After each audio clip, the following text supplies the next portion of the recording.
ఈ red see crisis ఏంటి?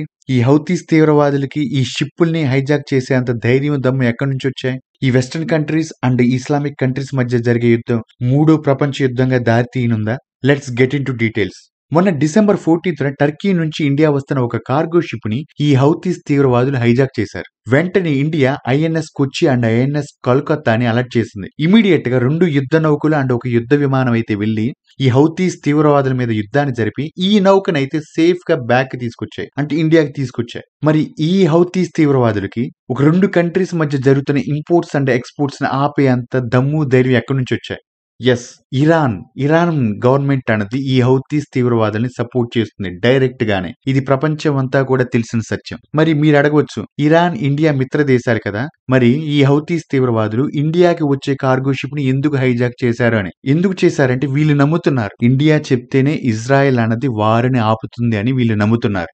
ఇదే వాళ్ళ హైజాక్ వెనకాలన్న ఐడియా కూడా. సో ఇండియా ద్వారా ఇజ్రాయెల్ చేత యుద్ధాన్ని ఆపించాలి. మొన్నటికి మొన్న ఇండియా యునైటెడ్ నేషన్స్ లో ఇజ్రాయెల్ కి వ్యతిరేకంగా వారిని ఆపేయమని ఓటు వేసింది. మరి మీరు అడగవచ్చు, ఇజ్రాయెల్ మనకి మిత్ర దేశం కదా, మరి ఎందుకు ఇజ్రాయెల్ కి వ్యతిరేకంగా ఓటు వేశాము అని. ఇజ్రాయెల్ మనకి మిత్ర దేశమే కావచ్చు, అలా అని ఇజ్రాయెల్ చేసే ప్రతి చర్యని మనం సపోర్ట్ చేయాల్సిన అవసరం లేదు.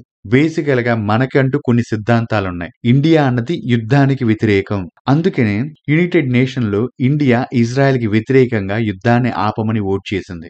ఎప్పుడైతే మనం ఇజ్రాయెల్ కి వ్యతిరేకంగా ఓట్ చేశామో ఈ ఇస్లామిక్ కంట్రీస్ అన్ని కూడా, ఇరాన్ ఆల్రెడీ మనకి మిత్ర దేశమే, ఇంకా మిగిలిన ఇస్లామిక్ కంట్రీస్ అన్ని కూడా ఇండియాని మిత్ర దేశంగా భావించి ఇండియా ద్వారా ఇజ్రాయెల్ ని యుద్ధాన్ని ఆపటానికి ట్రై చేస్తున్నాయి. మీకు అర్థమైంది కదా ఫ్రెండ్స్ ఇక్కడ లాజిక్. ఇక్కడ మీరు గమనించాల్సింది ఏంటంటే ఇండియా షిప్ అయితే జస్ట్ హైజాక్ చేశారండి. అమెరికా అండ్ మిత్ర దేశాల షిప్స్ గనక, కార్గో షిప్స్ గనక వస్తే డైరెక్ట్ గా కాల్ చేస్తున్నారన్నమాట రాకెట్స్ తో, బాంబులతో. ఈ స్యూజ్ కెనాల్ అండ్ రెడ్ సీ అన్నది ఈ యూరప్ అండ్ ఏషియా కంట్రీస్ కి మధ్య ఇంపోర్ట్స్ అండ్ ఎక్స్పోర్ట్స్ జరగడానికి ఉన్న షార్టెస్ట్ పాత్ అనమాట. ఇది కాకుండా ఆఫ్రికా అంతా కూడా తిరిగి వెళ్ళొచ్చు. కాకపోతే ఈ స్యూజ్ కెనాల్ అండ్ రెడ్ సీ ద్వారా ఇంపోర్ట్స్ ఎక్స్పోర్ట్స్ జరిగితే 14 days పడితే ట్రాన్స్పోర్టేషన్ కి, త్రూ ఆఫ్రికా ద్వారా వెళ్ళాలంటే 25 to 30 days పడుతుంది అనమాట. అంటే ఆల్మోస్ట్ డబుల్ ద టైం పడుతుంది. సో దీంతో లాజిస్టిక్ ఛార్జెస్ అనేవి పెరిగిపోతే అండ్ ఈవెన్ సప్లై కూడా టైం కి ఇవ్వలేం.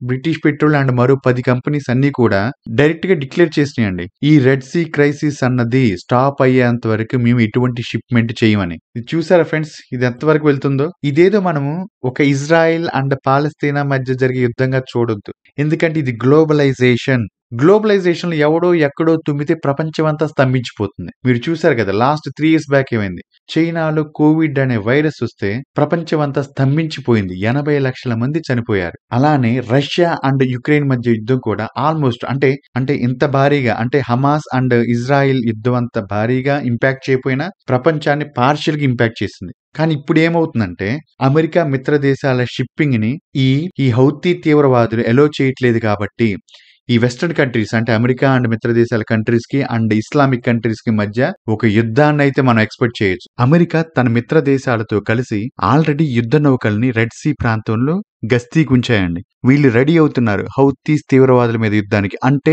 ఇరాన్ మీద యుద్ధానికి.